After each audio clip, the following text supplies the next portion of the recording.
Bonjour frères et sœurs, moun mo pays a comment Zotfika. Bienvenue dans Voix d'Espérance, votre émission catholique, présentée par le service diocésain de la communication. Aujourd'hui, l'évangile commenté par le diacre Laurent Dumais nous dit « Si vous aviez la foi, oreilles qui vous tendez, en nous coûter parole bon Dieu. » Voix d'espérance. Évangile de Jésus-Christ selon saint Luc. En ce temps-là, les apôtres dirent au Seigneur, « Augmente en nous la foi. » Le Seigneur répondit, « Si vous aviez de la foi gros comme une graine de moutarde, vous auriez dit à l'arbre que voici, déracine-toi, et va te planter dans la mer. Et il vous aurait obéi.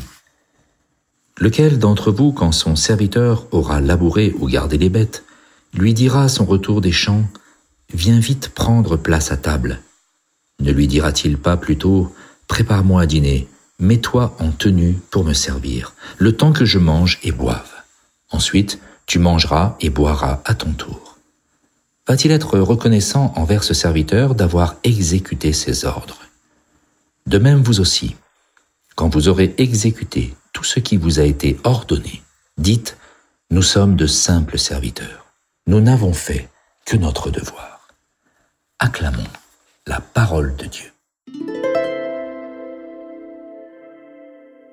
Frères et sœurs, l'évangile de ce dimanche nous parle de la puissance de la foi, qui est capable de déplacer les montagnes, et de l'humilité du serviteur du Christ. Les apôtres dirent au Seigneur, « Augmente en nous la foi. » C'est la prière des apôtres. Ils ont bien compris que la toute-puissance de la foi, ce n'est pas une simple décision humaine. La foi, c'est une rencontre, et c'est surtout un don de Dieu. La foi dont parlent ici les apôtres est la foi en la résurrection. La puissance de la foi en la résurrection, c'est croire que Jésus a vaincu le mal, la mort, le péché et la haine, qui règnent dans ce monde et en nous. La puissance de la foi, c'est sans naïveté, croire qu'avec Jésus, il est possible de bâtir un autre monde, où règne la justice et la paix. J'y crois. La puissance de la foi, c'est croire que Dieu ne nous enferme pas dans notre péché, mais qu'avec l'aide de Dieu, l'homme est capable de s'élever, est capable d'aimer, est capable d'ouvrir son cœur à Dieu et à son prochain. Une foi qui, malgré les épreuves, les cassures, les trahisons de la vie, ouvre des chemins nouveaux de sainteté, de résurrection, de vie. J'y crois. Oui, frères et sœurs, je crois que la foi peut changer le monde et nous changer nous-mêmes.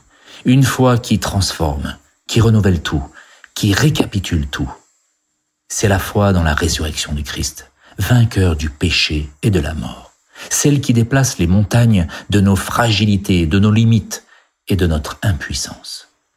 Croire que Jésus s'est fait proche de nous pour nous relever, nous guérir, nous libérer. J'y crois. Croire, frères et sœurs, c'est un acte de confiance qui nous conduit à ne jamais désespérer de Dieu, des autres et de nous-mêmes. Avons-nous, frères et sœurs, vraiment foi en Jésus, en ce Dieu qui est mort et ressuscité pour nous dire son amour? Avons-nous foi en la toute-puissance de son amour? Nous devons faire nôtre la prière des apôtres, augmente en nous la foi, afin que le Seigneur ravive en nous ce don de la foi. Mais Jésus explique à ses disciples que le plus grand ennemi de la foi, c'est l'orgueil. Car si la foi est puissante, elle ne prend sa force que dans la faiblesse et l'humilité. Oui, frères et sœurs, notre foi passe par la croix. Faiblesse et paradoxe de cette foi qui transforme le monde, qui déplace les montagnes et se fait servante, humble, petite, pour qu'un plus grand puisse agir. L'important pour Dieu, ce n'est pas de faire des choses extraordinaires, mais de servir humblement le Seigneur, dans l'amour et la fidélité. Rester en tenue de service, travailler humblement, discrètement, vouloir faire la volonté de Dieu dans le quotidien de la vie, voilà la vie de foi. Une foi qui se propose, et ne s'impose jamais, qui nous prend là où nous en sommes, qui respecte notre liberté. Une foi qui ne s'attribue aucun mérite, mais qui attend tout de Dieu, qui est si bon. Prions.